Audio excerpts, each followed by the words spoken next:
Assalamualaikum warahmatullahi wabarakatuh.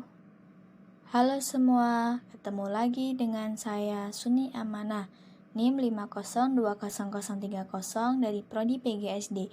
Kali ini kita akan melanjutkan pembahasan minggu lalu mengenai elemen kurikulum 2013, kurikulum darurat, dan kurikulum paradigma baru. Minggu lalu kita sudah membahas mengenai standar kompetensi lulusan, standar isi, dan standar proses. Nah, kali ini kita akan melanjutkan pembahasan mengenai standar proses dan standar penilaian kurikulum 2013, kurikulum darurat, dan kurikulum paradigma baru. Yang pertama, kita akan membahas elemen kurikulum 2013, yakni standar proses.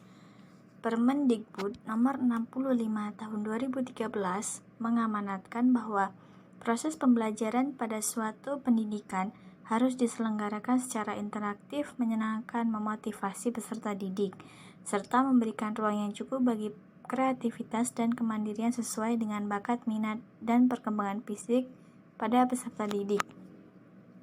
Pada saat inilah, keahlian guru sebagai ujung tombak suksesnya proses pendidikan dituntut memiliki keahlian dan kreativitas yang tinggi, sehingga mampu mengemas proses pembelajaran sesuai dengan yang diamanatkan.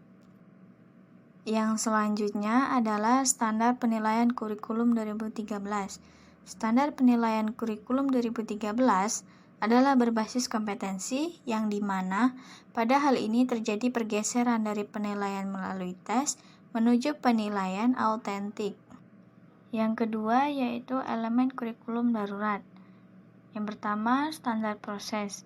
Dalam kurikulum darurat, Menteri Pendidikan Kebudayaan membeberkan kompetensi dasar dikurangi secara dramatis untuk setiap mata pelajarannya. Jadi, kurikulum ini dibuat agar para guru bisa fokus daripada tidak ada yang tuntas.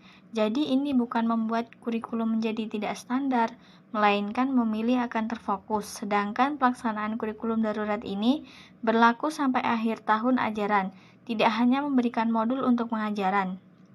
Namun, pendidikan kebudayaan juga memberikan paket asesmen diagnostik bagi guru yang menjalankan kurikulum darurat, sehingga guru dapat mendiagnosis kognitif siswa sebagai dampak pembelajaran jarak jauh. Yang selanjutnya yaitu standar penilaian kurikulum darurat. Penilaian meliputi penilaian harian, penilaian akhir semester, dan penilaian akhir tahun. Penilaian dirancang untuk mendorong aktivitas belajar yang bermakna dan tidak dipaksakan untuk mengukur ketuntasan capaian kurikulum secara menyeluruh.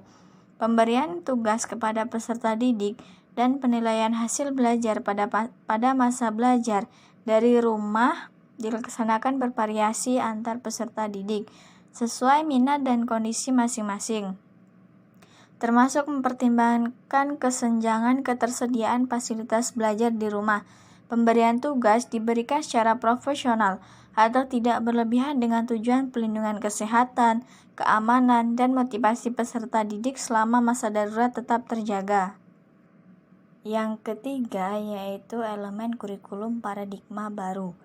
Dalam kurikulum paradigma baru, proses pembelajaran dengan pendekatan tematik yang selama ini hanya dilakukan pada jenjang SD saja, namun pada kurikulum baru diperbolehkan untuk dilakukan pada jenjang pendidikan lainnya. Dengan demikian, pada jenjang SD, kelas 4, 5, dan 6, tidak harus menggunakan pendekatan tematik dalam pembelajaran, atau dengan kata lain, sekolah dapat menyelenggarakan pembelajaran berbasis mata pelajaran. Kembalinya mata pelajaran teknologi informasi dan komputer, jam pelajaran yang ditetapkan per tahun tidak lagi per minggu, seperti pada KTSP sampai 2013. Siswa mengikuti pelajaran IPA dan IPS secara terpisah pada tingkat SMP, bukan lagi pada SMA. Berdasarkan tujuan pendidikan nasional, dirumuskan profil pelajar Pancasila menjadi acuan dalam pengembangan standar isi, standar proses, dan standar penilaian. Secara umum, struktur kurikulum paradigma baru terdiri dari kegiatan intrakurikuler berupa pembelajaran tatap muka bersama guru dan kegiatan proyek.